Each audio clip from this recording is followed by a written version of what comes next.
Yes, welcome, Richard.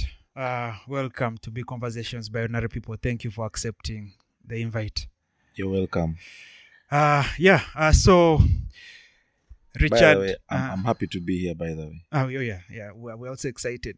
We've been pursuing this for a while, and we thought you'd be the first person to test our new equipment because you're expanding the podcast. But unfortunately, you've tested half of it. Honored, by the way. I'm still honored. So Richard, you're an engineer at Colas. I'm a civil engineer with Colas. And Yes. most people don't know that Tarmac here, we call it Colas after the company you work for. True, that's true. What is the story that you know when or how that came about? Colas was the first company to do what you call tarmac. Mm-hmm. For us as engineers, it's called asphalt. So I will constantly refer to asphalt. Okay. So Colas in 1958, I think, built the first asphalt road in Uganda. I think that was Masaka Road, somewhere along those lines. I'm fuzzy with the results, but with the details. But I know that Colas was the first company to build an asphalt road in Uganda, which was in Masaka. So whenever the people would be moving, they would ask someone, "Where are you going?" You're saying, "Enda wali kurugudola Colas." I see. Okay, Enda wali kurugudola Colas. So then Tarmac became Colas. Became a synonym. I see. Yeah. When you look at the country today, for example, Museveni, one of his main talking points is the amount of tarmac in the country since 1986 has increased significantly. If you look at the economy of Uganda, would you say, how would you judge Museveni's work in those terms? Is it the amount of Colas we deserve? Is it the amount of tarmac we deserve? Or do you think the efforts have been slower than they should have been, in your own assessment? No. Look, let me just put it to you, and everyone has their own opinion, because we discuss some of these things, and you'll find someone who's happy, you'll find someone who's not. So the onus is on you. What's your expectation? We have built 5,800 kilometers of tarmac roads in 35 years. Okay. Please, 35, they are 5,800 kilometers. Fine, I've spread it over 35 because that's how long the regime has been around. Yeah. But effectively, this is like in the last 20 years. Yeah, that's true. Okay? So if I take 35 years and you give me an output of 5,800 kilometers, you've basically given me an output of around 125 kilometers per year. How would you rate that? Yeah, again, I don't have Okay, a real let good me give benchmark, you, please. because good, you've said a benchmark. I want to give you, I will just tell you, I wish I would check my phone, I don't have You the can, stats. You can if you want to. But I'll just tell you that there are parts of the world where people build 1,000 kilometers a year. I see. Okay? Yeah. Where people build 600 kilometers in a month. So really, I know we're a small country. I may be referring to the big boys, but 125 kilometers a year is very, very abysmal. It's very small. I see. I've also read other places that claim that building roads in Uganda is mysteriously more expensive here compared to, say, the same road in China or the same road in Japan or other places. And I don't know if you have opinions on that as well, or is it again political conversation? Because I know most people would say whatever they want to score some political points. Do you think Ugandans are being cheated when it comes to building roads? I mean, they could be cheated by the corrupt officials. They could be cheated by the investors themselves. If the Chinese invest in a road here, they may want to make it expensive, so we have a bigger loan on our head or something like that. Is that how you see it, or do you think this is a fair price for the roads? The issue of prices of roads, it's a bit tricky because, okay, there is a basic standard of a road. That is the structure of the road, that you have some maybe in Uganda we have a subgrade, that's a first surface. Then you have another layer, which is maybe some places you find there's a sub-base, some roads there's no sub-base, some roads then there's a base, then there's a wearing course. Then you'll find the materials for these things change. Like, for example, automatically the setup of a road in just, I can even pick a distance of less than 10 kilometers and you will see the difference. I will pick and tell you, let's look at Northern Bypass. We are in Chanja. Let's look at the roundabout, or that will be an interchange of the separate grade junction at Chisasi. Okay, no, not Chisasi. Let's say Chebando. That stretch of Chebando. That stretch goes through a swamp. It definitely has a different component of materials from the road here in Chanja. Here in Chanja is uphill. The soils are already okay. So you'll find in Chanja you'll have 2 layers. In Kalerwe, in Chebando you will have 4, and one of them will have huge stones, rock fill. You'll have filtration membranes because you're in a swamp. Then you'll probably use, in Chanja you might use gravel stabilized with lime, but on the other side you will use. But I want to say that even with that difficulty, there's so many variables. You pointed out the issue of corruption, and I will tell you that across in Kenya they are still corrupt, but they still have cheaper. Tentatively, one of the roads they compare is Expressway. Expressway is a bit unique, but generally it is. But there are few places where I've managed to pick some interest, and I've realized, like in Ethiopia. In Ethiopia, there's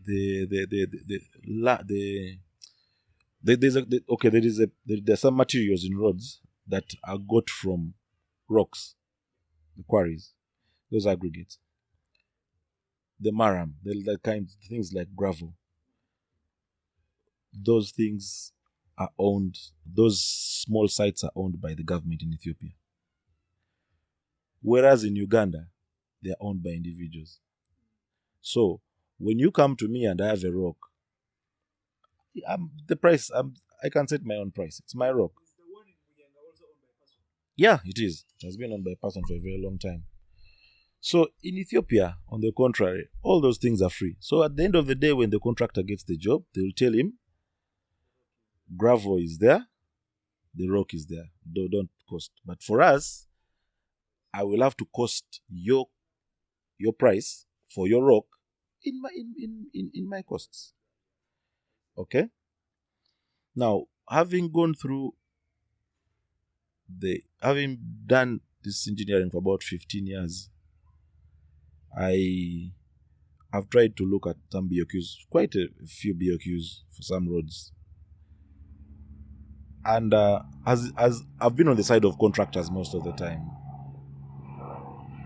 I actually do not see where you can squeeze money, where you can reduce money. When I'm costing, run those figures, like nowadays you hear stories like a road is $1 million per kilometer and we all go up in arms. But when I look at some of these things, I actually don't see where we can squeeze, where you can cut.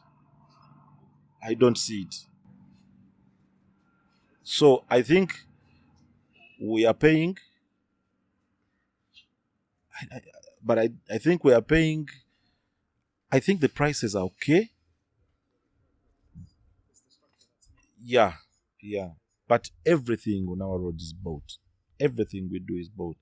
There are taxes, there's a lot. And then there is the part of, I've seen some parts, because of our cash flow constraints in our budgets, we tend to do roads for a very long time. Now, if let me give an example, you have a company that does road construction, then you're going to do a road, let me say, of 78 kilometers. Okay, 78 kilometers. And it's a 4-year contract. It means that you're going to cost salaries for 4 years. You understand? But that's just 78 kilometers. So if you're able to do 78 kilometers in 2 years, the labor costs will go down.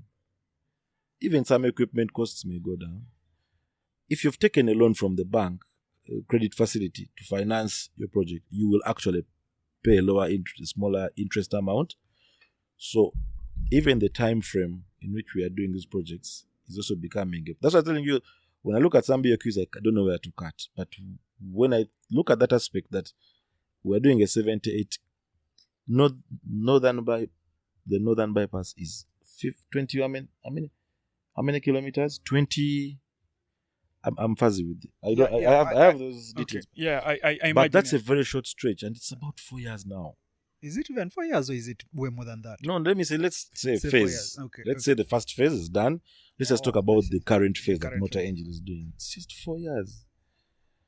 I mean, if you're going to pay a project manager 4 years, the costs vary. The times are affecting. Even finance guys, other kind of employees who don't do engineering. Yes. Yes. Then you talk about the issue of facilities in the bank. You see? So when people are costing, they put all these risks in the cost.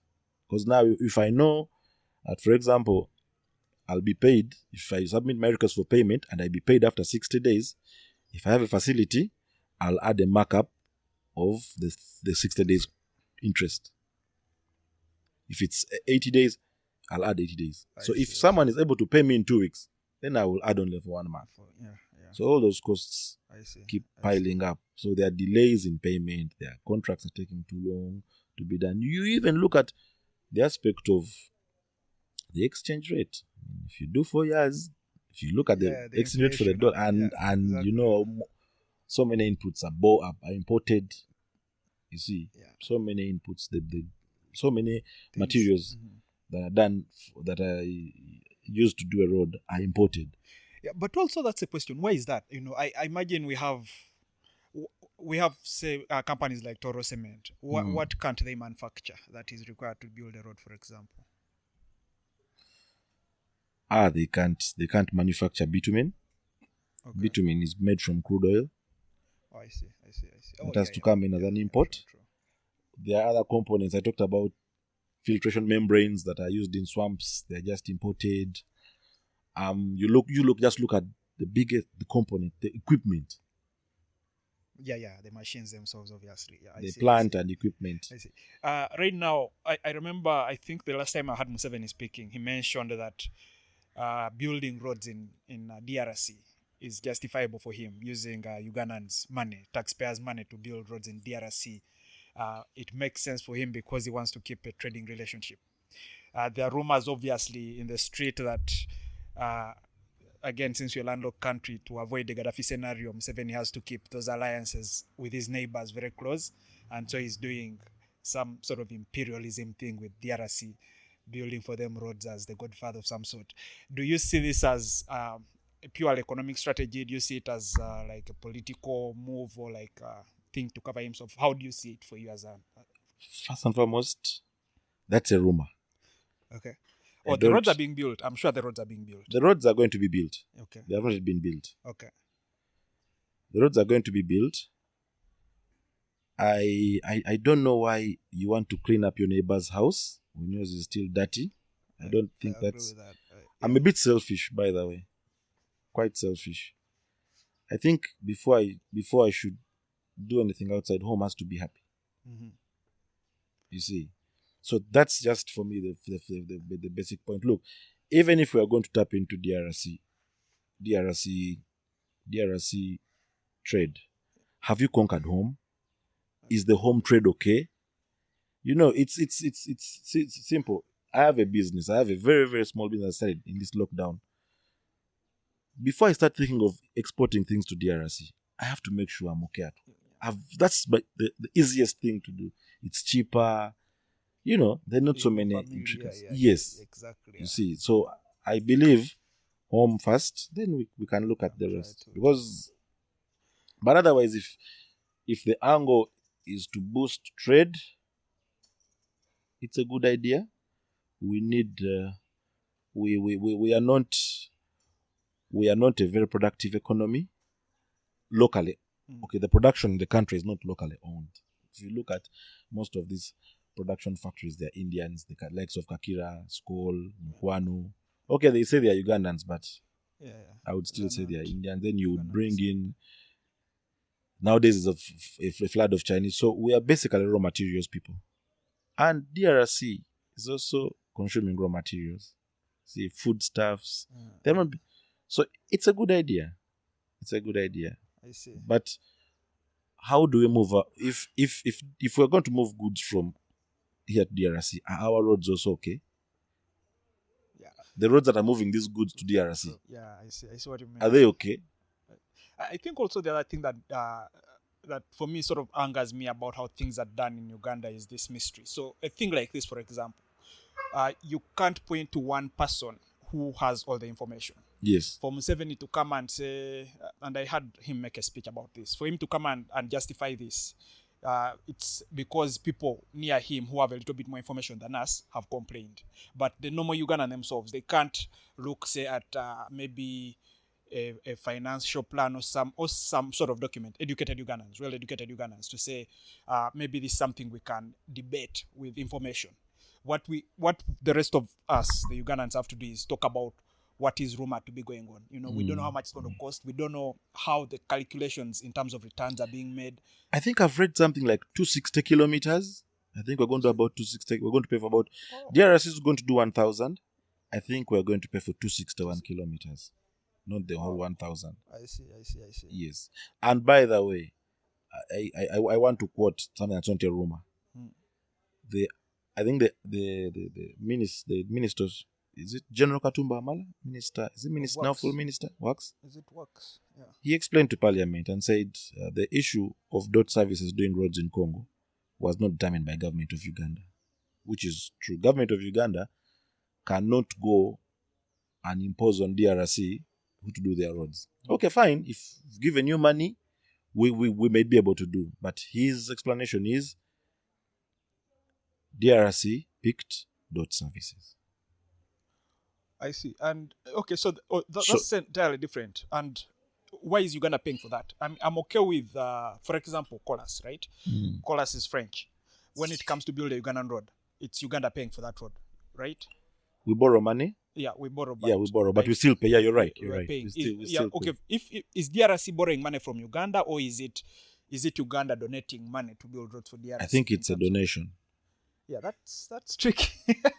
That's the part that confuses me a little bit. I feel like before you can. You said that they explained, and His Excellency explained, and I don't know why he has to be the one to explain some of these things. This is a very minor thing that the docket in finance should be able to explain to us that we are giving out this money. For this, I think that's supposed to be finance because the money will go with there. Real expertise details. Yes, like this is why, and this is what His Excellency, our president says, we want to boost trade in Eastern DRC, which is near to us.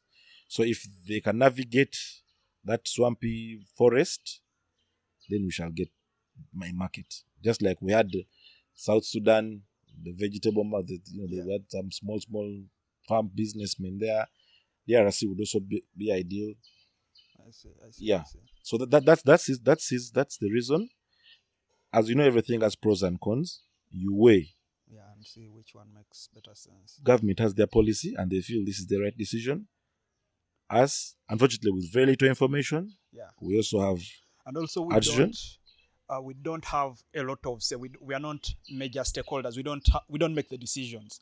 So this is information that comes from top down. It's not like this is a policy that was passed down maybe to Parliament, and Parliament went to constituents and asked, do you think we should use money for building roads? No, they just came and told Parliament, we've made this decision in the budget, and just deal with it. Tell people to deal from with Parliament's reaction, that's true.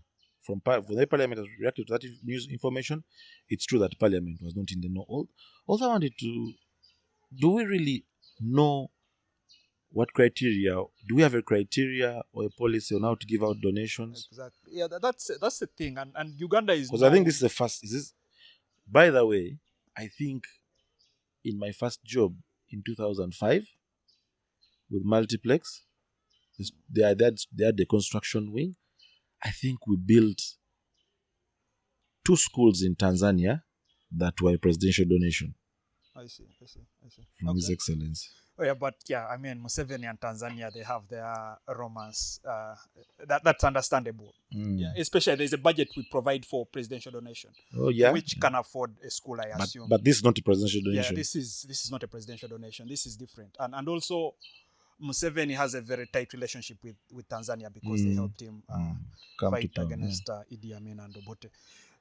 That could, again, I don't think I could argue a lot with that. But my worry is at a point where you're spending a lot of money, and again, mysteriously, because no one knows why, like the experts are not involved a lot, and then they get the president himself to come and be the guy to justify, this is why we are spending. And actually, he didn't even justify. He basically said, you know how he speaks. He speaks with a little bit of humor, but he wants to basically put a stamp and say, end That's of it. conversation. Yes. End of conversation. That's what he does.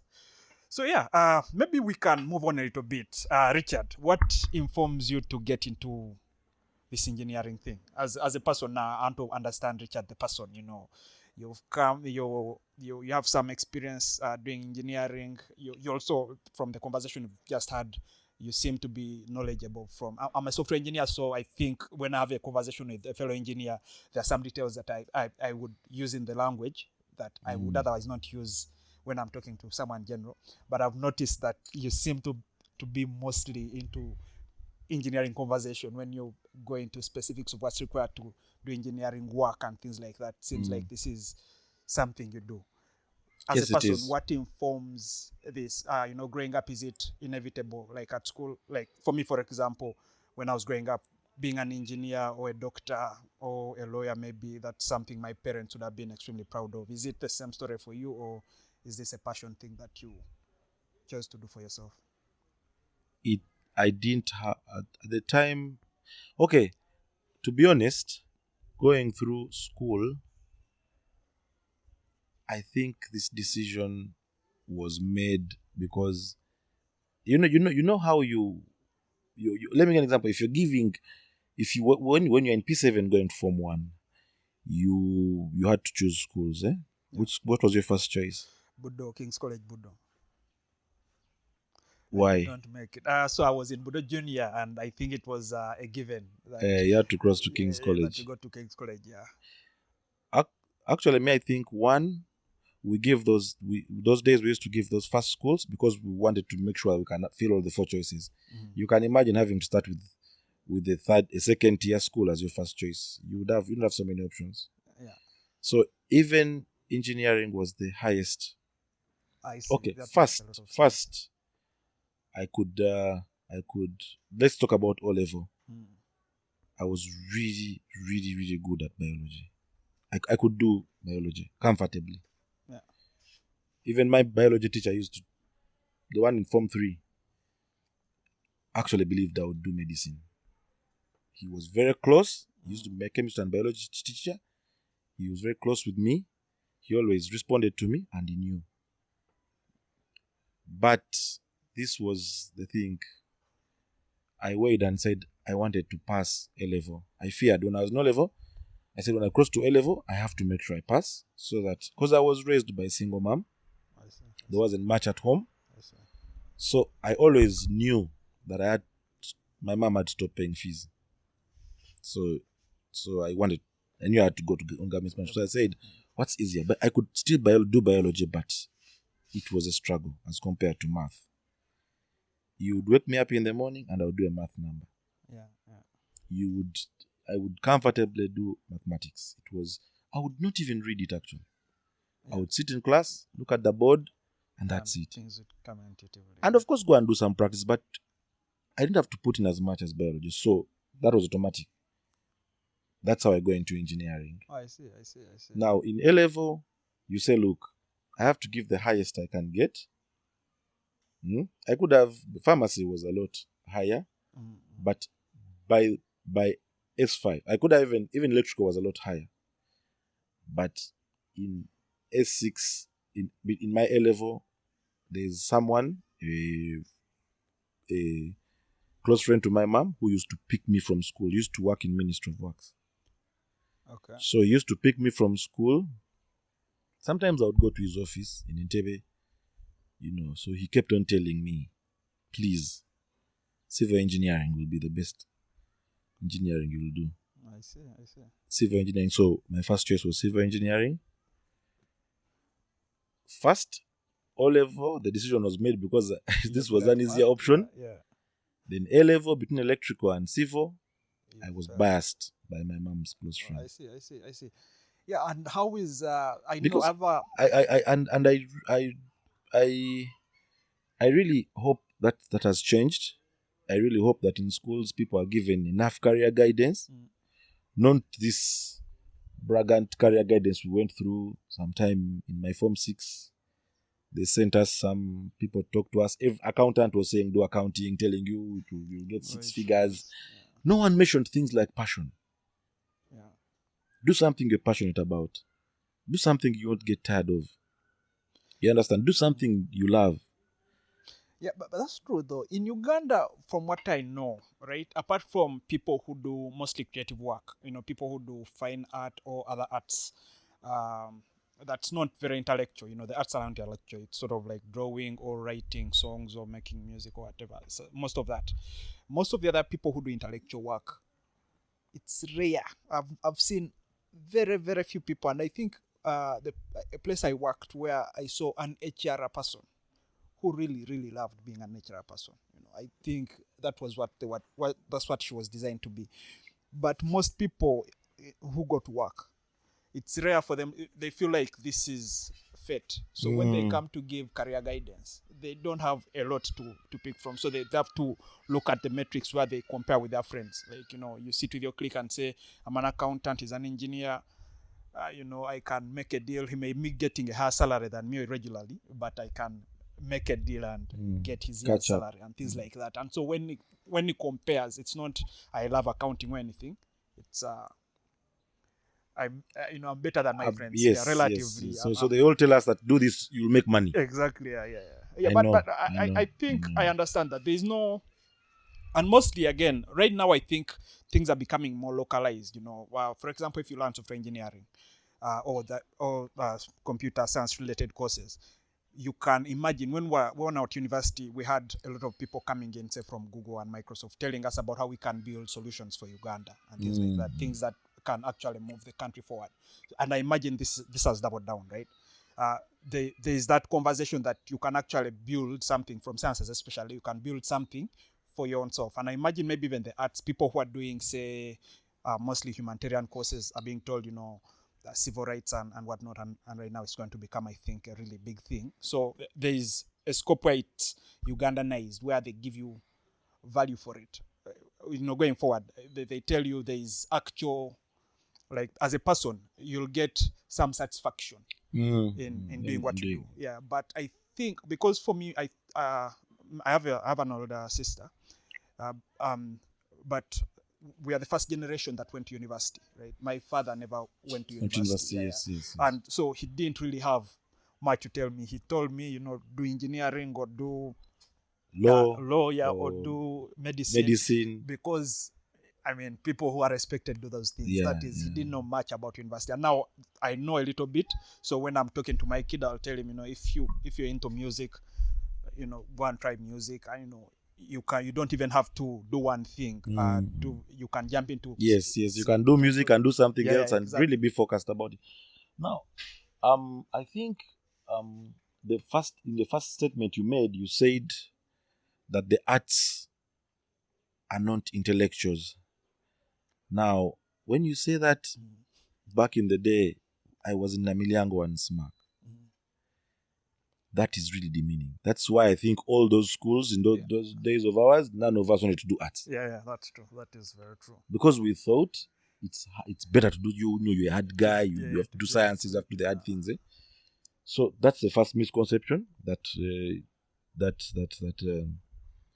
it's a misconception that drives us to do things we may not be able to do or things we don't like.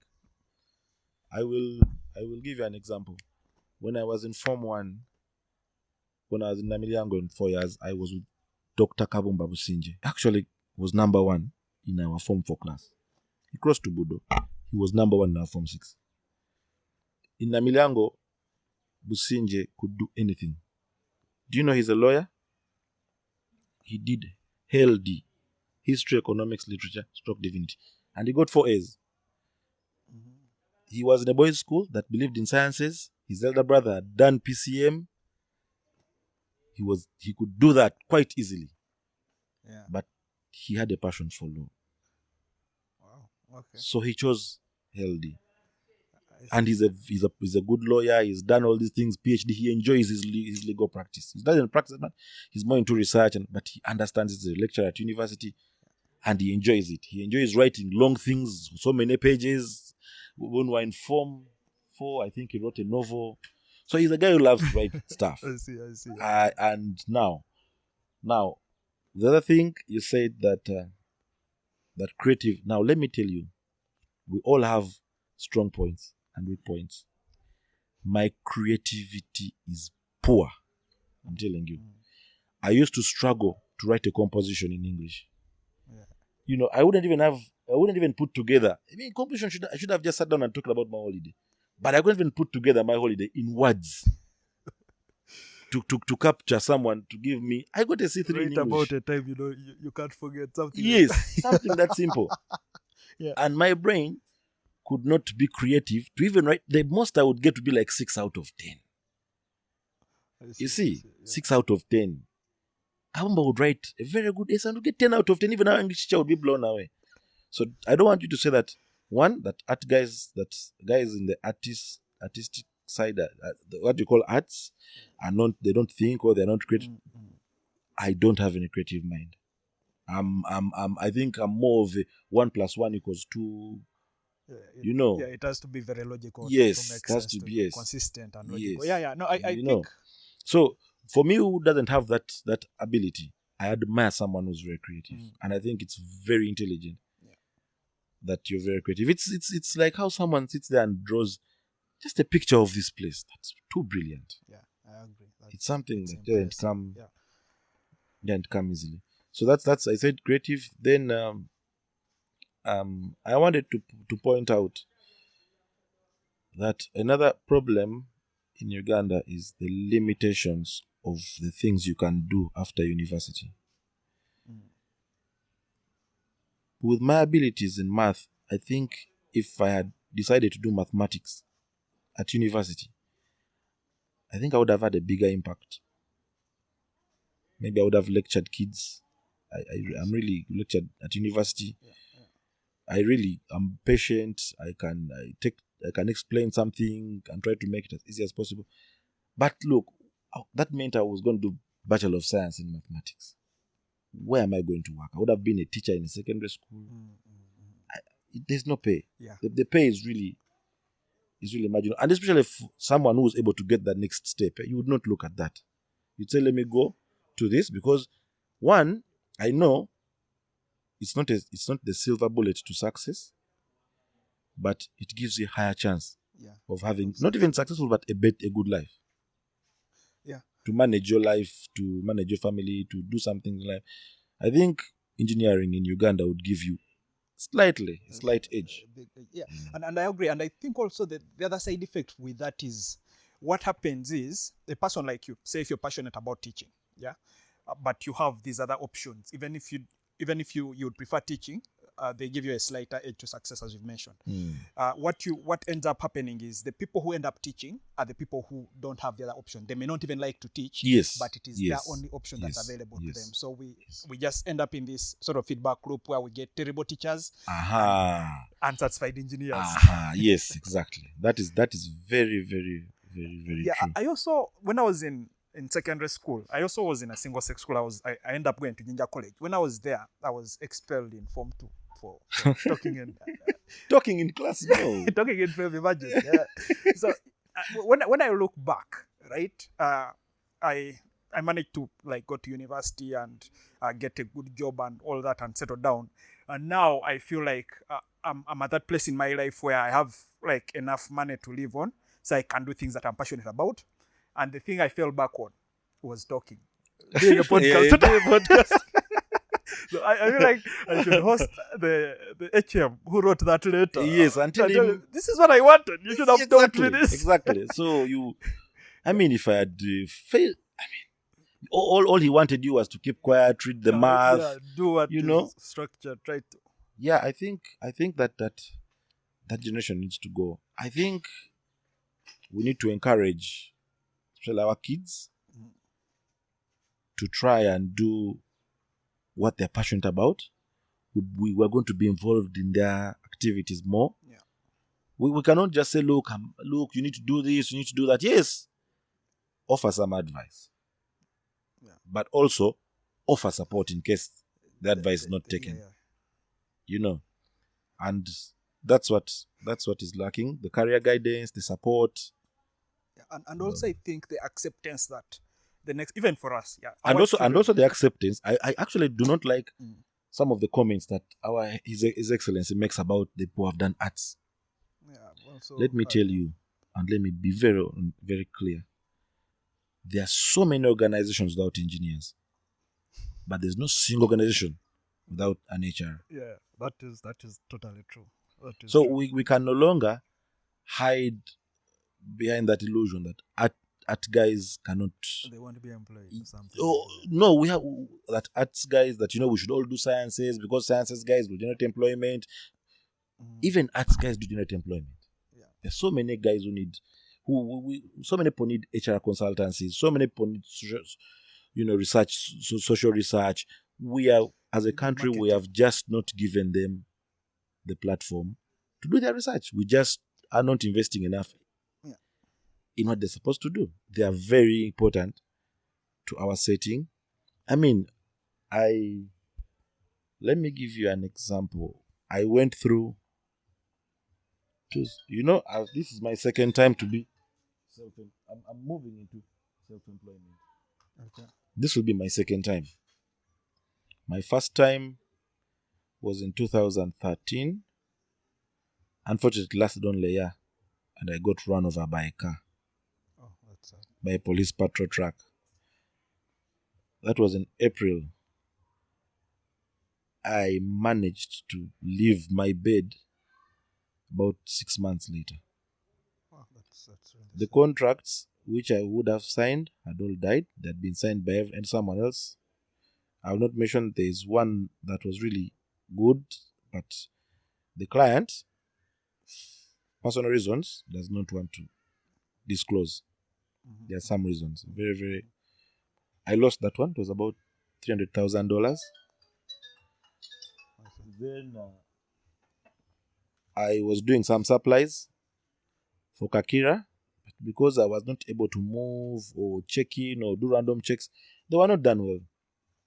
So all these things died. Yeah. And now I'm home and I'm spending a little that I have. I got a bit depressed. Yeah, obviously. I got a bit depressed. Who did I have to talk to get out of that thing? Someone who did arts, I think. This is a community, some psychologist, something like that.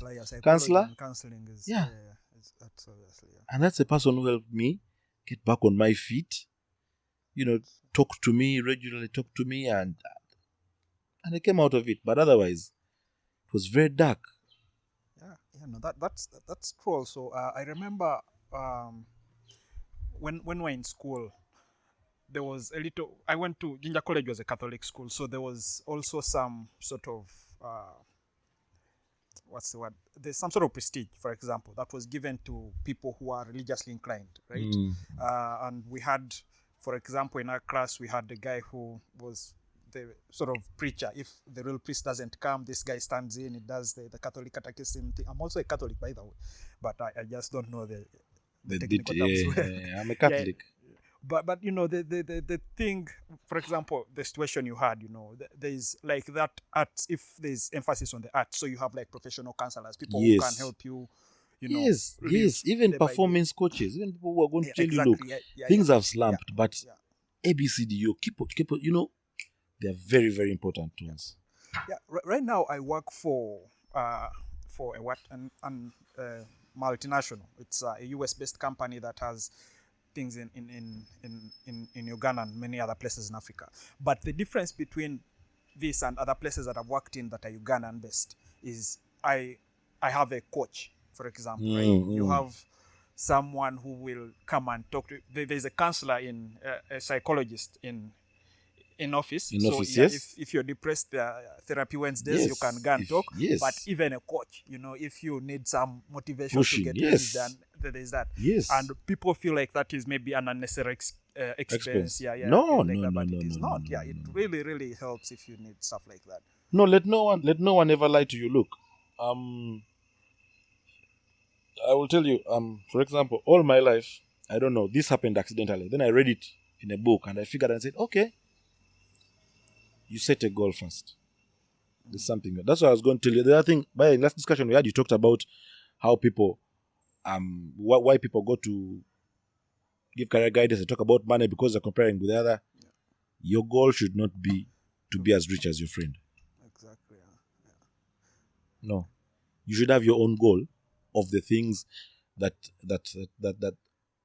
of what you call success to you. You see, success is not just about the people who are very rich, people having a lot of money. Yes, it's very good to have it. We all want it.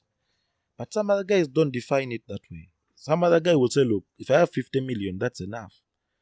I have, as long as my wife is happy, my kids are happy, or I love to do this kind of work, or, I mean, I drive this car. It's different. So the first thing is goal, your own independent goal. Mm-hmm. Then you make plans. Then every day you have to go and act on those plans. Try to, yeah. Okay. You see, now the performance guy, because people suffer from so many things. Small things are difficult to do. I went, like me, I know some of my shortfalls. Okay. Consistency. I cannot sustain it. You change your mind of it.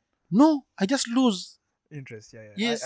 I think I have this exact issue. I just stop doing that thing that I'm supposed to do. Like even on Thursday I was sitting back and said, but wait a minute. I'm starting from here. But I remember I had a plan to do this and this and this and this. Have I? No. Yeah. You see, I said, but what's happening? So many things have happened. Now, that is where a performance coach is very, very critical for you. To keep you focused. Yes. And by the way, if he's very close with you, you may not even need to go to him. You may see it by himself. And he will tell you, listen, keep doing this, please push this, push this. Consistency. I have a problem with consistency. I have a problem. I get bored. I even actually saw this. I did an interview with Total Uganda, and my aptitude test, there was a part of my aptitude test, I think that was testing something like that, and I got that report. After my interview, when I got the job, the HR officer gave me that report to read my file, and there was something in there that said he gets bored. I get bored with doing the same thing over a long period of time. And for a moment, I was young. I thought, how is that possible? But I've seen it. Yeah. I see it a lot. So you see, that are the things that the small defects. They are minor. If you know them and you got someone who will help you, you can iron them out. Yeah, no, I think that when you talk about like things like boredom, for example, and this is like after I've grown up, is when I realized if someone paid enough attention to me as a kid, I would have been diagnosed by is it ADHD, attention deficit hyperactive something, blah blah blah, because I had the same thing. I was, when I was in O level, I was fairly good at math, because again O level math was okay, but the interest, I would, if I had an option to say cut a class, if there was some weird excuse, sometimes it rains lunchtime, so you can't go back. Any excuse, any fun excuse, you would not go. Opt to not go to class.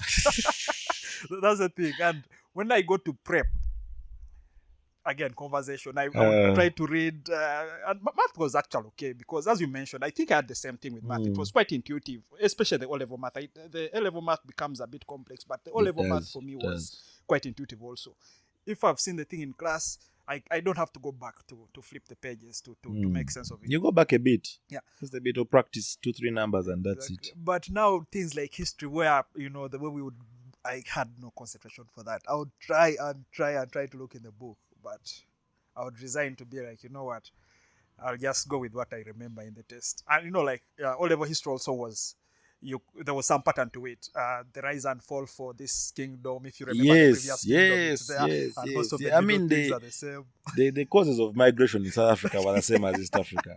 Really. It was just a matter of you figuring out at that age that, you know what, I can actually give these reasons. I just need to maybe write a guy's name or give an example from this region, and that's it. Remember which guy was in charge at that period. That's basically fertile soils. What you could do all those things. Yeah, that's true. Yeah, so again, I managed to, I don't know, maybe use the word louse. I managed to slip through high school and until I went to university. I actually failed secondary school. I failed A-level because A-level things became hard. I used to be very good at chemistry. That was the blunder I made. I was very good at chemistry in O-level because the teacher was a very good friend of mine. I used to do chess. I used to play chess in O-level, and the teacher was a chess patron. So he was a good friend of mine. So I was very, very good at chemistry because I really wanted to sort of impress him as well. So yeah, I paid a little bit of attention in chemistry, and I couldn't cut his classes because he knew me personally, and things like that. When I went to A-level, the tables flipped because again, I wasn't as interested to pay attention. So I didn't pass very well, but I was lucky when I joined MOOC. They introduced software engineering, so I had enough points to join the course because it was new. Yeah. But now that is when I realized the difference between studying because you have passion on something and sort of studying. Even at university, I never used to attend many lectures, but I would even do nights in the laboratory, in the computer lab, building stuff, because it was impressive. I could imagine that passion. I remember in 2010, I think in my second semester, or the first semester just started. I watched that movie, The Social Network, the Facebook movie about how Mark Zuckerberg founded Facebook. I've never watched it. It's quite interesting. I really stopped watching movies a long time ago. Yeah, and I when I watched it, I was like, yeah, this is what I want to do. Yes. I know, right now I look back and see how stories had also that kind of impact on me, and say, if someone had identified in secondary school that this kid is just bored, it's not that I was stupid. It's not exactly. Yes, exactly. Yes. And I think I'm not the only one. I think it's very many people who just were. Who had to go? Who studied because they had to study? Yeah, exactly. Your dad is going to slap you. Your mom is not going to let you stay home. Your mom is not going to... Well, let me tell you this. At that time, we were very young. We did not know much. But now that I'm old, I actually realized that there was nothing else your parent could do. No, would you really have ever believed that musicians would make this much money and even try to stand? We've always thought, so those guys were in that position because no one cared to tell them go to school. Exactly, yeah. Okay? If someone was there to push them to go to school, they would not have been musicians. No parent in their right mind would have risked that. So we had all had to go to school. But the mode of communication to your child is what 80% might get you the concentration you need. It's not the teacher's canes. It's not the punishment. It's not the drive. Those things have... I don't know. I'm trying to say something about... Because personally, I would have slacked off. But I always look back at home and said, Mommy, what will I tell Mommy? I see. Single mom. And you're seeing the struggle. You're struggling a lot at home. So I saw it and I did not... I don't say I enjoy my childhood, but I wanted something better. I see. I'm not saying my childhood was bad. I was raised by a very good mom, a very good woman. I have very good siblings. Yeah, but the motivation was clear for you that. Yes. So I now, when I looked around and said, look, I want to do something better for a single woman who raised 5 kids. I had to do something. I said I have to do something better. So I would ask myself, what can I do? I'm not a good footballer. I'm not good at rugby. I could see, and that this is what I can do. Okay, so I knew I could not slack off. I knew I could not slack off. You can ask my classmates. I used to be the guy who used to wake up everyone to go and study. I used to do my thing. Of course, we were very, very, what do I call it? We're a very closely knit group in Namiliango. We're very, very friendly. We cared for each other. We used to say, it's us against Uganda. You see, it's when it got to Form 4, it was never Kabomba Mukasa. No. It was Namiliango against the country. Yeah. So, I used to read after class, and there would be a list, in Renzik, in the captain's cubicle. There'd be a table and a small chair. So the guy who was sure I was going to wake up everyone would sit there. I was very sure I would wake up people. I would be awake up to around 2. So people would come and write their names and the time. I would tell you, please don't put 2:30. I'm not going to walk for every 30 minutes. At least 1 hour. So you would put midnight, 1, 2. Then when I wake up, there's another guy who used to wake up called Mulondo, Ronald. He would also do what? He would also wake up the rest. But I'm telling you, for all those 6 years, the situation at home, and my mother would communicate. Yeah. She'd tell me, my son, you're doing well. Please do it. Yeah, keep it up. This is the only channel you have to setting yourself up in a good way. It's not exactly good, but to manage yourself. You get a job, you will do this, you will do it. So I always knew that for 6 years. Now we need some parents might have communicated and kids don't listen, but we need to make sure we communicate the right message. Yeah. Did your dad ever tell you that you're doing it? I think that's a big difference. And when I listen to stories, like also when I see a couple of my friends, some of them who have managed to, and again, I think I'm not a very good example because I feel like I've managed to succeed. I've managed to find a way to succeed myself.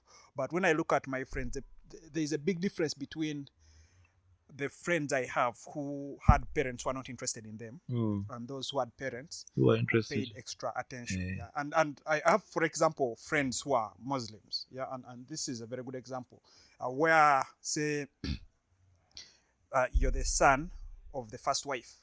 Muslims, they marry multiple women. You're the son of the first wife, so your father is now with the fourth wife, and he just has your mother as another person to take care of, right? Yes. Responsibility, but there is no that romance. Yeah, so you grow up and you don't actually have a relationship with your father, right? And I see, like, again, I don't want, because these are my friends, I don't want them to feel like I'm judging them when they listen to this. But I see like the difference between how you grow up as a person who has your parents involved and how you grow up as a person who, exactly. And even your if dad can't even read your report. Exactly. And even if they're giving you everything, because most of these, again, Muslims who marry too many women are rich people. Yes. So they'll send you to school and give you everything and just sort of get rid of you. Yes. And then, but I see that like there's a significant difference between how the kind of motivation they have. And most of them right now, if they don't end up, again, borrowing maybe money from their parents to start a business in Chikubu and, keep that more informal and structured life, they sort of decompress and get depressed and just sort of lose focus because now they don't have any direction. Most people, I think most people take it for granted, but the initial form of motivation you get as a kid is looking up to your parents. Or if you have like older siblings, looking up to your siblings and saying, you know what, if I'm like this guy, that would be better. And if you can even look at them and say, hey, this guy keeps doing this, maybe I can copy it. You grow up and you have a little bit of structure, a little bit of direction, rather than growing up and you have nowhere to look. So anywhere is interesting. Do I want to make music? Do I want to play football? Do I want to do math? Yeah, exactly. Look, I mean, these things are backed by figures. I cannot quote them, but the figures are there that, of course, not every kid whose parent is involved becomes successful, but there's a very, very high chance that you will. I do something. Today you invited me here, but normally on Saturday, when I'm not here and I have a project to do, I will carry my daughters. I was supervising drainages for a company called Lina under KCCA last year from November until lockdown. But every Saturday, I would go. Now, these drainages are in Machindye, around Salama Road, there are two. There are some drainages in there's in Zambia, there's one. There is on Busabala Road, there were two. That's 5. Then there was one near Pastor Kayanja's church in Ruwaga. But these places are drainages that are winding. Some are winding up in Kabaka's Lake. They carry garbage, like the one in Zambia, in St. Denis. The guys there don't have latrines. So when it rains, they just let the fecal matter. So when I would go with these girls and I would show them, like, but someone can stay, and I would say yes. Someone can stay here. You should count yourself lucky. As a privileged person, that you don't stay here. Okay? So I started to realize that there's a bit of a change at home. People understand that daddy wakes up and goes to work. So when you wake up, they will ask you, Daddy, are you going to work? You say yes. No one is going to say anything else. They know Daddy has to go to work because we can be in a bad position if he doesn't. So I've communicated. I've taken them to my workplace. They've realized it's dirty, it's messy. I do some other things. They've seen people. I mean, there were kids there running around without clothes. So I tend to feel that there's some level of appreciation for working at home these days. They are young, they are 7 and 12. But those days they would say, Daddy, I want to go with you to office. But when you tell them, look, I'm going to office, I will take you when I can, when it's free. But today I have to work. They now know. So I want to keep passing on that message. And I think the easiest way for that message to go home is if I'm an example of it. If I manage to be successful, I think the kids definitely will have a place to look up to. Definitely, there will be quite some bit of consideration for doing things in a certain way. And for me, the counter example that comes to my head is so in A level, I went to Namirembe Hillside, right? And some of the guys I met there were the big guys' sons. So and now I remember again, I can't say that I was a serious student myself, so I'm not like judging them according to how unserious they were in school. It was the same for me, but when I see, because for me at some point I had to wake up to my reality.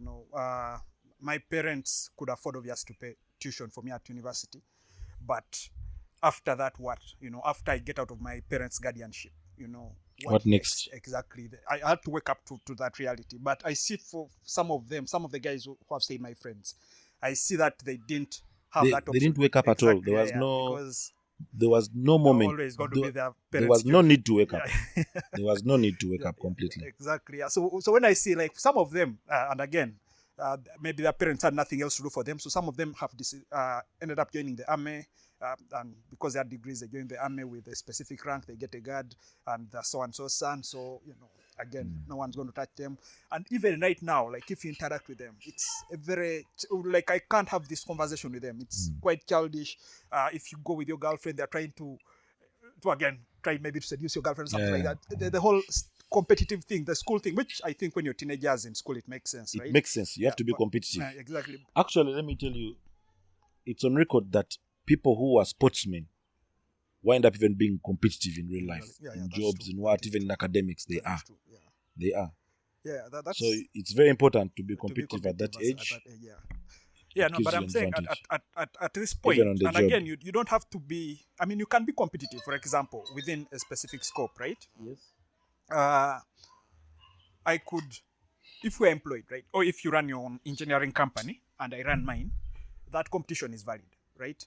But if I'm your friend that we went to school with, yeah, I feel like at this age, maybe we are past that place where I have to impress you that I'm sleeping with more women than you, Yeah, right? yeah. I have to impress you that That you're driving more cars yeah, than that I I'm am. driving more cars than you and things like that. Like I feel, especially around friends, right? Like that is immature, like It's in my very mature. perspective. It's Yeah, very but mature. I still see that again. For me, I sort of relate this back to parenting, right? And I hope that I'll be a better parent than the previous generation. But I feel like it is still this craving to be. I don't know. I read some work by Freud. Is it Freud that Western psychologist? Again, trying to get out of your parents' shadow, right? Trying to establish yourself as a man. But at some point when you're growing up and you don't have that relationship with your father, but you're still, you don't have your own independence. You can't eat if your father doesn't pay you to eat. Your father got you the job and things like that. That independence that you want to get from your father, you project it to your friends. You want to share your friends instead, or your peers rather, that you're an independent person. So if one of your buddies buys a new car after working very hard, you come and try You to come and bring outseat daddy's it, car. drive daddy's car and things like that. And I see that and I'm like, But I don't know. I don't know why do you I ask myself, and I want to talk to someone who has been in that privileged position. Why can't okay let me say it differently. We've been talking about this and saying that most guys who grew up where things are okay, they never try to make it on their own because they know there's something. there's a backup. Yeah. But then I want to tell you that this, I think, I don't know, this thing needs to be addressed. I think we personally need to challenge ourselves to be better than our parents. I agree. That should be your driving force. Yeah. Really. You should not on any day allow, for example, to grow up in a place like this and then you want to be comfortable to go and sleep in a worse place. I think we need to really address that as I don't know, parents. I don't know if it's the parents, because I will give an example. I worked in Kakira for 2 years. The driving force, no one is going to say this, but it's very clear that the current sons of Madvan want to make sure they live more than they were given. Okay? It's very different in our setting. You're given a square mile. By the time you die, it's 100 acres. Yeah. That we are really making a very, very big mistake. I think even His Excellency has addressed this land fragmentation thing. I mean, when we die, you're a man who had 200 acres, you have 4 kids, you give each, depending on how much you like them, 80, 60, and I think that's wrong. Because the Madvan is decided this is a family property. Family property, yeah. So, no one is given a portion. All of you own it and use it. Okay? So, if you want to own your own, go and buy. Please. This is family what? Property, yeah. This should stay. You add on. We really need to address. I don't know if it's a culture. I think it's a cultural problem. I think though. But I don't know if you've ever noticed it. Yeah, no, I have. We are backing up the wrong tree. And we need to echo this to every young kid, every young person. Don't sit back and look at your dad's square mile of land, your dad's 100 acres, and start projecting your source of income. Okay, it's fine to sell land. But are you buying more?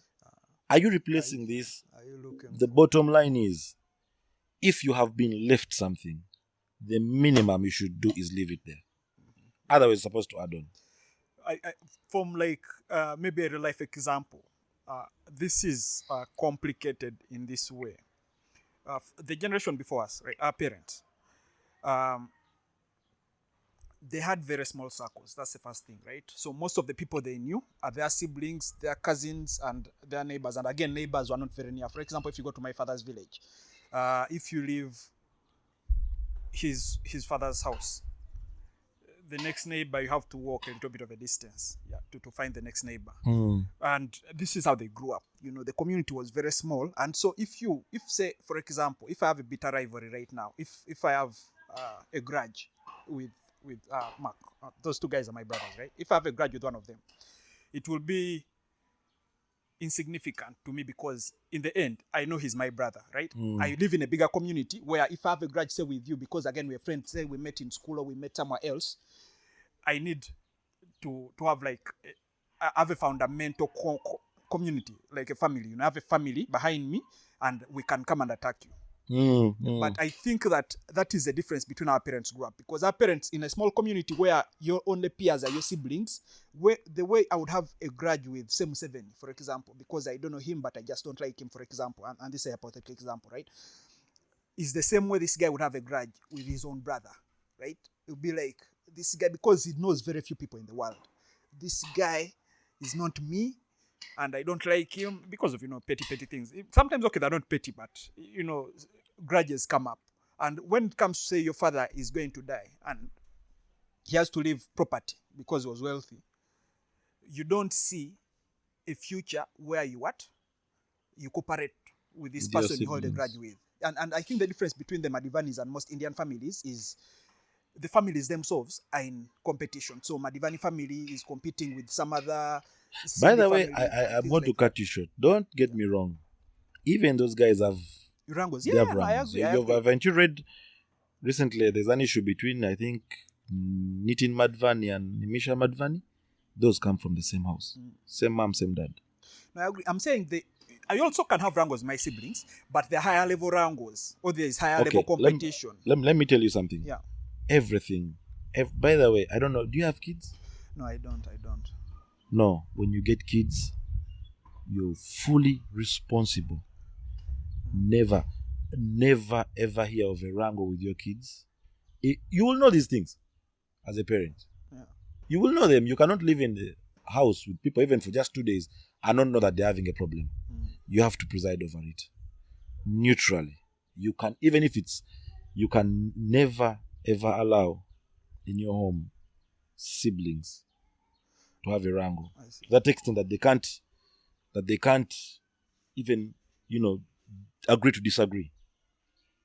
You know, you can have different opinions, but you have to agree. Yeah. You know that we both have different opinions, and that's it. It cannot fester beyond that. You have to. That is our responsibility as parents. I talk to my girls and I always tell them, you take care of each other. You're older than her. You take care of her. You know? So I want to make sure that as they go through life, they build a relationship. They can go through disagreements. They can fight another person who comes to them. They are a unit block. You do that as a parent. Most of our parents were raised by absentee dads. You know, they said, "Mommy takes care of the kids." So these guys would go, like now you can imagine my mom. Like I'll tell you, my mom's dad died in 1980 when he was 72 years. At what age did he have my mom? When he was over 45 years. So he was an old man. He would bark, and that's all. You know that was his thing. Otherwise, he would be in his coffee plantations, his banana plantations, with his boys. Then he comes back. He didn't have time for his kids. Proper social relations with them. He would come back, go to Kalungu town, and that's it. And by the way, having not had a dad growing up, I know the void, and I cannot let anyone. I wouldn't advise anyone to have that void with their kids. Fine, mommy spends most of the time with the kids, but even if it's 1 hour of daddy, it's too much. You need to really be strong. You need to really be a strong example, a good example. You need to guide those ones. By the way, if that's why we are losing property, then we should stop, because we have the solution for it. I see. Yeah. Also, the thing is, if you look at, say, overachieving parents, right? Okay, let's say 70, for example. Yeah. You've conquered the country. You have so much wealth. How does your kid try to be better than you, right? Like, isn't Well, that if he out of doesn't, achievement? yeah, you should actually, you should try. I mean, one of the Fords did the V8 engine. People did not think there was ever going to be anything after what Ford had done, earlier, the big man. But one of them down the road Yeah, I see. did Eclipse. They I did see. do something better. Let me tell you something. There's no limit to the things. Head of state might look like a limit. But if I am his son and I'm driven more, I can be a Secretary General of UN. There are options. You can you can you you can build a huge multinational. In Uganda, we don't have any company that's outside Uganda. The dot services have tried, but they've not been successful outside Uganda. But the KCBs are everywhere. I mean, if you're His Excellency's son, then you do something massive. You can. There are so many things to do. You don't have to be a head of state to do something good. There's so many things. Yeah. No, I mean, it's possible. Obviously, But I know that if you just tried to be better than him, you will actually do something. Am I right? Yeah. I mean, for me, what I'm worried about, what I'll be reserved about is it may be a lot too much work. For example, and the Ford story is also quite inspiring, but if one generation lagged, it's I think it's understandable for the grandchildren, for example, to come and try to beat the accomplishments of their father and their grandfather, right? But if your father is a real game changer, if you're Elon Musk's son or if you're Bill Gates' son, right? It is extremely hard work to be the next generation that outbeats your father. That is extremely hard. But we are going to agree because that you don't have anyone to look up to. okay. But we are going to agree that generations always be better than the past generation. Yeah. They are the outliers, the Newtons, the Einsteins. Now we have the Bill Gates, the Zuckerbergs, the Elon Musk. They're relying on the other guys' things and building onto better things. Yeah. I'm telling you, there is always space for improvement. Yeah. No, obviously. I know. Actually, you've even taken it too far. Yeah. You haven't taken that example too far. I know that even if the Madvanis are trying so much to outdo their dad, if you picked a single one of them, I don't think has outdone their dad. I see what you mean then. They're a family. Yeah. Okay. Yeah, they're a family. Then I agree that. My point is, try not to lose what you've been given. Try to add on. The first thing, don't lose it. The second thing, try to add on. In whatever way you can. If for example, your dad has left you land in Ntinda, you may not be able to develop it. When you sell it, make sure you go and buy land somewhere. And then do something with the rest of the money. Don't sell that stuff. And don't replace. Please. I know life is difficult. Things are tricky. I know it's not a straight line, but it's all down to trying and being persistent. Also, by the way, there is being one persistent. other thing, right? Most of the other generation people who built wealth, they were not big consumers. They didn't have many unnecessary needs, right? For example, if you look at most of these Muslim rich men in Uganda, they manage to hold such large families because they find their pride in having a big family, right? They don't care if they are driving what car, they don't care if they have which smartphone, as long as you know that this is Hajihu and the wives are okay. The man knows people respect him if the man can manage to maintain the wives okay, right? But then the thing is going to come that your child has different needs, because your child grows up in a new generation where polygamy is no longer a prestige thing. No one is going to look at a 30-year-old polygamist and, I mean, you could make a music video like Abdul Muras about it, but it's not something to be very proud of among serious people, right? But then, how are you? You know, the next thing for you to sort of cover that void, to feel that satisfaction, is to consume. You know, you have, in order for your peers to respect you, you have to drive a better car than them. You have to get the latest smartphone, or you have to live in a big mansion and things like that. And that means getting out of the wealth. I really don't want us to look at the issue of peers respecting you. Your peers will respect you regardless, but you need to. You see, haven't you seen someone who is rich and not respected? Sometimes respect comes from the way you carry yourself, not exactly money. Yeah. But you said there's so much. What I'm getting is that you're saying there's so much stuff to spend on. Sometimes you may not be able to. Exactly. Yeah, there's so much more stuff in this generation to spend on than I don't know previous if this. generation. I don't know if this statement is ever going to make sense to you. Okay. When I was in my first job, I was earning 340,000. It was hard. You've just finished campus. You want to party. You want to what? So I was at home with mommy alone. That time, I think my siblings were in school. Then my elder siblings were in the UK. My younger siblings, no, my elder sibling Andrew had moved to his own place. Julie was in the UK. I was around. I think I was home with mommy.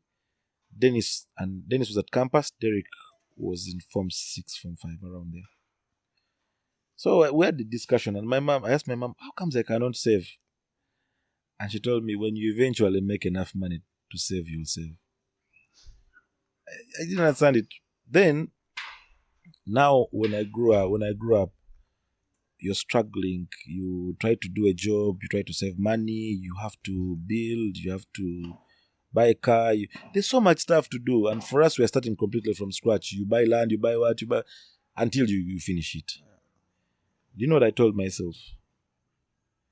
That I have to work so smart, so hard. I have to look for sources of income so that at the end of the month, money remains. So that I spend on what I want to do and money still remains. I think for me, that's what wakes me up every morning. I see. And I have another problem. I don't like idle money. Every time I see my account has money, I'm like, how can I make an extra 100 shillings off this small money? How can I make 100 shillings off this small money? How can I make 50 shillings off this small money? What I want to do is I want to challenge myself to make sure that I can do everything I want to do and still remain with money. Wait, how do you balance that? If, say, for example, I don't want to do a balance. I mean, what if what you want I've to told do, you. What if what you want to do is beyond your means? You know, what if what you want to do is go I to space, don't know for if example? there's everything doesn't start and end with me. I see. Okay. I hope I can hand over the baton to my kids to keep going. But for now, I don't even have money for a rainy day on my account. I just want to make sure that I either have stock for the goods I'm selling, or someone is supposed to pay me, another person pays me, I want to buy more, I want to try and grow what I'm doing to make sure that it can give me constant income, that I do not worry if there's a problem of 10 million, if there's a problem of 100 million, there are avenues that I can collect from money if I want, and I can cover it. I see. And for me, I'm employed, but I'm transiting into construction. I told you I'm going to be self-employed. The first time I got an accident and the business failed, but I'm telling you, the perks, the advantages were there. I was comfortable in my space. I was doing so many things. I told you I get bored with the same thing. I was doing so many things. I got to understand how to do taxes. I can even file VAT returns. I got to start reading about the tax. I understand. I actually, even if they made it small adjustment, the URA, whatever, when I read it, I'll understand it. I understood about property tax. I understood things concerning land transactions. I understood things concerning purchase of fuel. I can actually import fuel properly with ease. I can cost for you. I can cost for you and tell you how much profit a company is making on fuel cells. I I got to learn even small things like I you see how guys do these small works roads on the roadside. I don't think an engineer can estimate how much firewood you need to hit and get the asphalt manually, but I can. There's so much stuff to do when I was self-employed. So this time I'm starting from the angle of sales. I sell bitumen. I try to make some sales of it. I grow some capital. I want to go into maintenance. I've realized that in Uganda, our infrastructure, the biggest challenge is maintenance. Yeah. No one even understands that you need to paint your house after 5 years. Yeah. A touch of paint, just one coat, and your house is good and better. Maintenance. Me being in roads, you see how bad the roads are. Our solutions are not there. I really want transit into maintenance of roads. Those are now the small part. Then eventually, I do the actual road. I see. For me, that's the baby the vision. I'm trying to grow. And I think that baby will be able to give me money, to sustain. This is becoming annoying. To sustain, just speak up. Tell them I want to sustain my life, to pay for the things I want to do, to grow. That's what I want that to be my cash cow, to help me do. And also, I will not stop there. As I do that, when I go into this sector, I want to also, I don't want to give you my entire life plan. Yeah, no, I see. I know, but I think that's even a clearer idea, and it's also very inspiring for me because I've gone into business myself as well. I left a really big job. Thank you. To try and do my own business, right? I started a bar, and again, I wanted to build something also that would keep the society that I had. I didn't want to go into a business that demanded me to learn new skills, unlike you. I wanted to do something where... By the way, let me tell you, the business I'm doing, Mark, is fun. I'm not learning anything. It's what I was doing. I see. You see, Colas was first selling bituminous products in this country for about 4 years. Then I was the one I was the one taking care of the business interests, the business, basically for growth of business. So when I tell you I'm selling bitumen, I'm doing exactly what I was doing. I see. Okay, yeah, that I'm not learning anything new. That makes a lot of sense. And even if I transit into maintenance, Colas is a specialist at maintaining the black surface. I have read. I am yet to just try to see if it will work in Uganda, because this is now France, Europe. Sometimes their things are different. I have tried to think. I'll try to see if we can apply it here.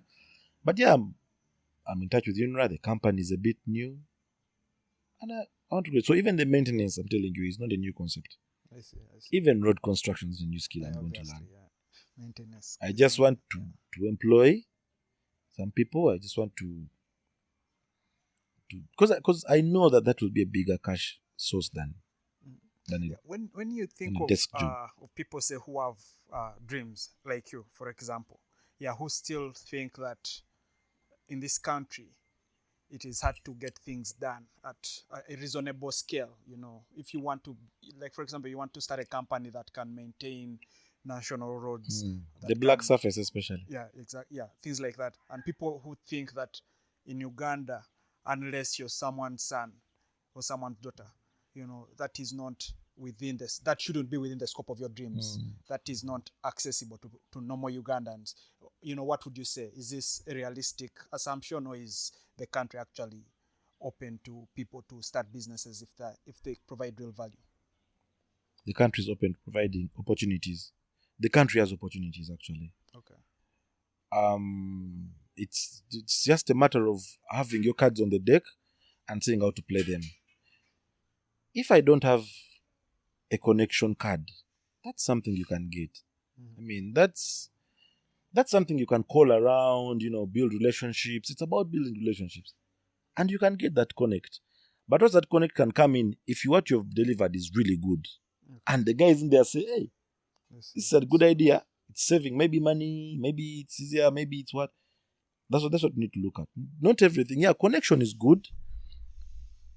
Unfortunately, there are some situations where connection is more important than know-how. Yeah, I think in most situations in business. Than know-how, but it should not deter you from my field from starting your dream. Because really, to be honest, I don't want to sound like the pastors of these days who predict someone is going to die here, there, but you do not know what tomorrow is going to be like. You may think that everything is about connect, and in 3 years, it's completely different. I see. So, yeah, are you ready? From my experience, you see, because let me tell you something. I will point out that in 2010, certain friend, he's a friend, came to me and told me he's not even an engineer. I'm going to do this construction thing. I looked at him and said, this man, he can't even say a word in English. How is he even going to do bids? You understand? Yeah. But this man is driven in his own way. I don't even know what he did. But right now, his portfolio just for this year is about 10 billion shillings in construction projects. Oh, okay. It's just 10 years later. I see. Yeah. But he hadn't gone to school. He was not politically connected.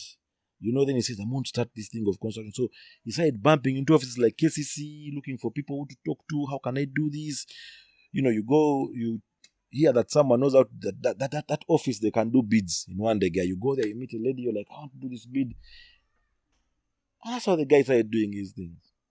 You see, he didn't fear anything. And by the way, he's not educated. He stopped like in P6. Was supposed to do his P7 this year. Then we got the COVID thing. I don't even know. He told me, hey, Nazama, he's at Kampala parents. You see, but he's doing projects of 10 billion this year alone. That's also a question. Is there a value for education after you have 10 billion? There's a lot of value in education. How so? Let me tell you something. Yeah. If I believe that if I focused and did the construction company as an engineer, I would have a better company than that guy who hasn't gone to school. Oh, okay, I see. You understand? Let's not get this wrong. I don't want to quote. I'm just saying. Yeah, no, I understand what you mean by that. Yes. Yeah, it's just that. And I want to ask you something. How many people? Do you know the percentage of people who haven't gone to school and are successful? No. Okay, yeah, I think that's a valid question. I also believe that people who go to school become more successful. But I'm saying after the success, what's the value of school then?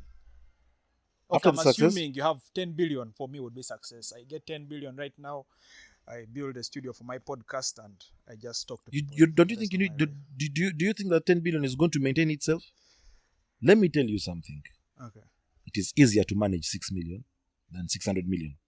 I don't know why people think it's the other way around. Yeah, but that makes sense. Okay. Yeah. The easiest part of getting success is getting there. Maintaining it is the hardest bit. Okay, that's why guys who own the Fortune 500 companies go and hire the best. Because they know they need the best to maintain or grow. You cannot just have 10 billion, then do a podcast, as you're saying, and that's it. You will just deplete your money. You'll deplete. And by the way, let me tell you, and I'm going to give an example of your life. I'm going to ask you, at campus, how much money were you paying for a meal? I was in Chikumi, so it can't be. How much money were you paying for a meal in 2015? Yeah. That was after campus. Yeah. I was. That's. So when you had 50,000 shillings in your pocket a week, you were spending 5,000 shillings on lunch. When you get 100,000, you spend 10. When you get 200,000, you spend 12. When you get 10 billion, you will eat from Monaco. Yeah, I agree with that totally. Yeah, I think that. So you will actually even have demands for bigger money. Okay, it's not just a one-off. Yeah, no. That's your education. So that's why you need to go back to school even when you have all the time. That's why you need to read. I read. I don't read. I read anything from novels to what? But I met one of my lecturers, Dr. Anania Mbabazi. He was supposed to have been the ED of PPDA, Public Procurement and Disposal of Assets in Government. But he missed out on it. He had something, a scandal, but Dr. Anania Mbabazi still reads his notes. And let me tell you, when you go for an interview for any project and he's the other side, you will never take it. So he was one who told me. So I try to read the engineering things, even if it's just a journal. You read. Even those business, small things that guys send you, personal financing, what you read, they will help you. They will help you. I read a little bit as well myself. For And me, even I think when you get in there and do a podcast, I think you should do a podcast. You should dream about doing a podcast in Kenya. What they can be wild imaginations. For some reason you can think it's wild. Yeah. But there are guys who have crossed those lines. I'll tell you. Who have achieved those wild imaginations. For me, I look at this from a different perspective. First of all, I think dreaming, hoping to. I've been at a phase in my life, especially when I got my first job in UNICEF when I was still at university, and by the time I left university, I was already well off. I was earning significantly, and things like that. And then I was thinking, maybe this is my chance to go and build my own life. Sort of get out of the stop living by other people's expectations, right? Start a business and build. Like as you mentioned, I think I'm also very similar. I'm not the kind of creative person who can draw something. Yeah, but I thought maybe my version of creativity would be like building a business, right? Sit down, build a bar that no one has ever seen before, right? And things like that. A bar, or build a kitchen, or build a restaurant, or something that I also would enjoy. By the time I used to frequent bars a little bit. When I tried that and got to face the reality, the guy who left university to get a very good job and sort of everything has been very straightforward. Usually getting the job is the harder part when it comes to employment. When you have the job, you realize most of the work is not as hard as the interview even. It's quite straightforward. But in real business, starting the business is a part. Doing the actual business, managing a bar and doing all that other stuff. Every day is a new challenge. Every day is a new challenge. Yes. Business will bring you challenges you will not even imagine. Now when you're running a bar, you'll even start knowing music artists and how to contact them and what kind of contracts they sign and how to pay them.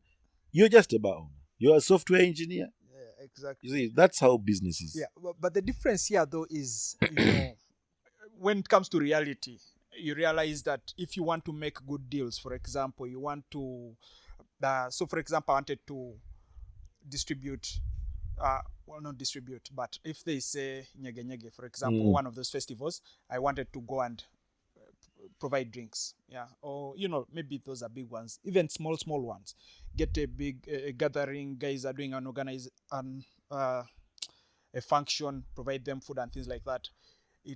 I realized that the fundamental skill that I don't have, which is networking, is probably the only useful skill. Most people most people who got deals like that, it's not bars are social businesses. Exactly. That's what I figured out. You'll find that most drunkards have good, successful bars. People who know how to network in bars have successful bars. That's eventually what I figured out. And for me, this sort of was a reality check. I was like, shouldn't I just instead go back to the comfort zone, go build code, build software for people, start a podcast. I want to tell you something. And get old. In a country like Uganda, where we lack information and proper compiled statistics for certain things, this whole stuff of take a leap of faith, I find it rubbish. A leap of faith in what? If today someone told you Nexus is successful, okay? What is Nexus turnover? Do you know it? I don't. So for do you know Nexus net profit? Do you know the man could be borrowing money? Do you know he could be having a guy laundering money through his bar? That is true. That is. So you don't have proper figures, even for businesses you're going to do. If someone today told you make a business case for a bar, can you do it? Can you make one? Yeah, no. That's, you don't have any figures. You rely on rumors. I have a friend who started a bar in Nalia on the rumor that Legends was making a weekly turnover of 50 million. I told him, you're a madman. No, maybe, but his figure was weird. It was not 50 million, it was fig, but he had a figure that someone gave him that you see Legends pushes those volumes. It was a stupid figure. Okay? It was terribly bad. And the man went and read them and it failed. Now, in our situations, please, I find that I'm very risk averse, I think. But sometimes I don't think so. I think I really think of risk. And there are people have said the problem with you, people have gone to school, is you calculate a lot of risks that fail you to do certain things. You slowly transition into businesses, especially when you're a logical person. Yeah. Slowly transition. Try. Do two. Really, we cannot claim we cannot do two. People have done two. People own bars, own farms, own buildings. They own so many things and they still do them. Yeah, but those are people in the ministry. In the ministry, no. The ministry just sit there. Do you honestly think that Charlie Robega's only source of income is Anjona? No, maybe not. But does he have like a job? Still, there must be multiple. No, the point is, he does more than one thing. Oh, okay. Let's imagine your 8 to 5 is your first thing, and then you move from 6 to 9 to your bar and try to grow slowly and learn the ropes of the business. Let me tell you, I met Mohan Chiwanuka in 2008. There was nothing official. There was a lady who was doing gardening for one of his properties. Most of them, I think. This one needed some bit of cutting and feel of material, so she felt my engineering experience would help her. So she took me there. I managed, because we had all these drawings for the landscaping and what. So I didn't finally do the job, but I had a couple of interactions with Mohan. The lady didn't get the job, I think, whoever quoted, but I had a couple. But one of them, he told me that, my son, please work for 7 years minimum before you think of self-employment. Yeah. His reason was, go make mistakes on someone's money. Yeah, no, I agree with that actually. Otherwise, if you make mistakes on your little money, you're going back to it will disappear. That is something I've learned the hard way. And now, when you're there 7 years, people think that working is when I'm going to go and do your job and what. You have to learn. You have to earn. Most really, you have to learn. Yeah. Try to learn as much as possible. You don't think that because you're a legal guy, you cannot know something in finance. You should know something. Not in depth, but something. Within the organization, you need to know how an invoice is written, delivery. There are small things. When you deliver an invoice, do they keep a copy? How do you track it? Management information systems. Those small things. How to move paperwork within an organization. How to track. How to be organized. Those things you learn in those workplaces you go to. You see? Yeah, no. And when you come out and you say, I'm starting my own thing, I really want you to start with a cautious approach. There's some few things that people say, I don't know if you believe in this stuff. There's some few things that people say you should have in place before you leave a job into self-employment. People have their reasons. I don't know if you believe in this stuff. Let me look for it. I know also that those things where people say you should have at least a cushion of 6 months' salary, or a source of income equivalent to that kind of thing. What's the home budget like? They should have this covered, so that it gives you a breather, and even gives your business a breather. You don't want to start a business and it's the first thing that's feeding you. It may not grow. But we don't have enough profits for these small businesses to feed us and also reinvest in them. You see, unless it's So there are a couple of things I think, and in this world, there's nothing new under the sun really. You can't invent the wheel anymore. So some people have gone through certain phases in life and they've worked for them and they've done some good things with them. I think adopting some of them would not be bad. Well, the question of whether Uganda, since unemployment is terrible, but entrepreneurship is not, like in the scenario, and It's not true. It is. I mean, no. If you're looking at informal sector, especially, it's hard to get employed.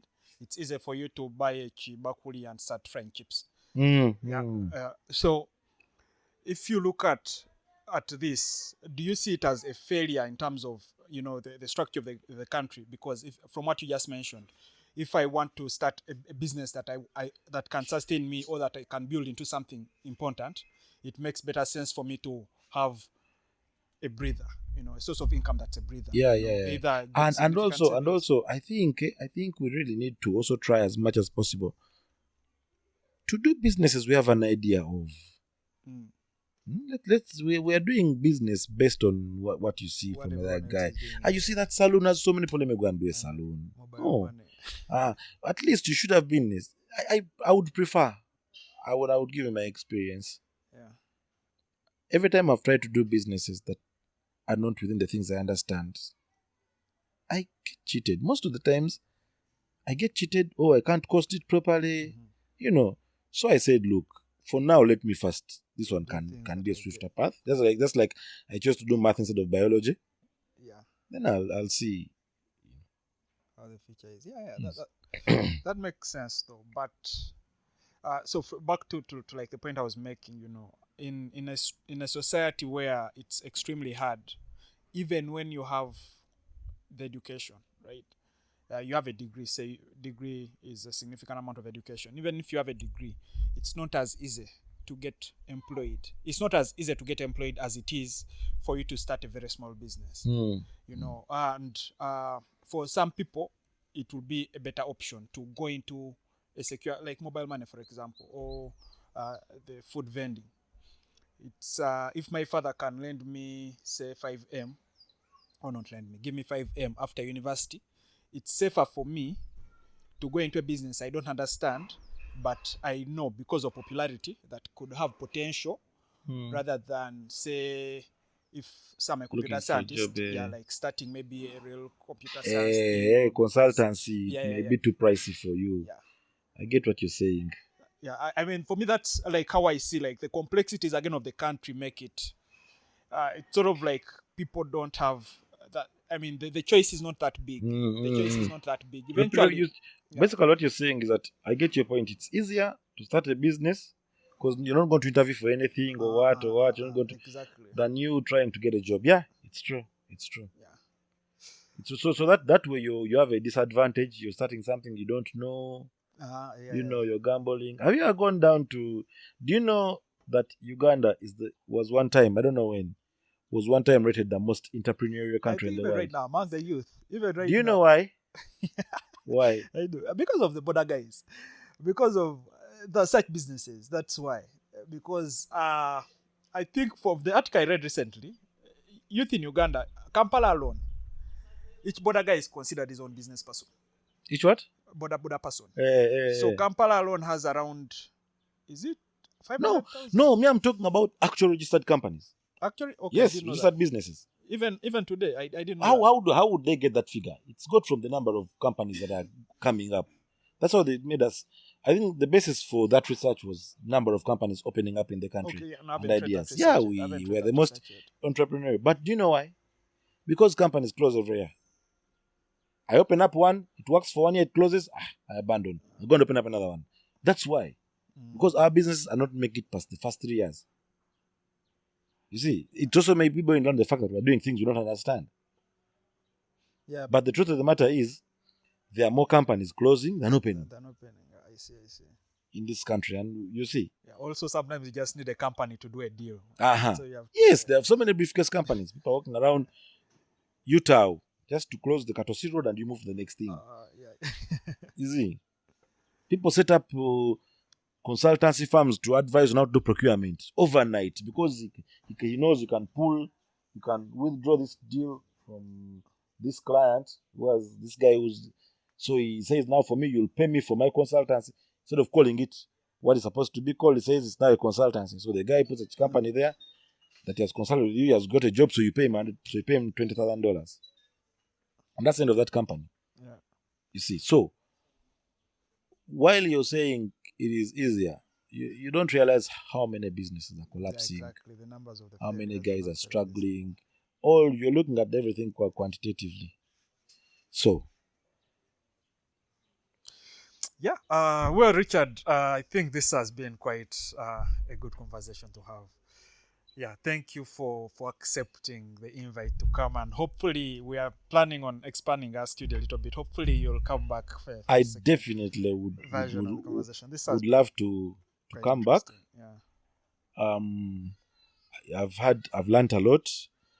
I think I've improved a lot. Also, I've figured out a couple of things. Oh yeah, it's always good to put voice to those thoughts. Yeah. When you start hearing another person talking and then you hear yourself, you say, okay, maybe I'm not doing this the right way. And I encourage that you keep this up. I hope if you need me, you need someone you want to bring here. Mm-hmm. Yeah. I noticed the purpose that the most useful resource is a human resource. The only way you achieve is through social capital. I try to know as many people as possible. Even if you call me once, I'll save your number. That's the first thing I do. I see. I'll try that trick also now. And then I try to meet people. Don't be judgmental, but listen. So if you need, I know quite a number of people. Yeah, no, definitely. I think I'll definitely be reaching out. Yeah, thanks a lot. Thanks a lot for welcome. Yeah, thanks a lot. Thank you for giving me this platform.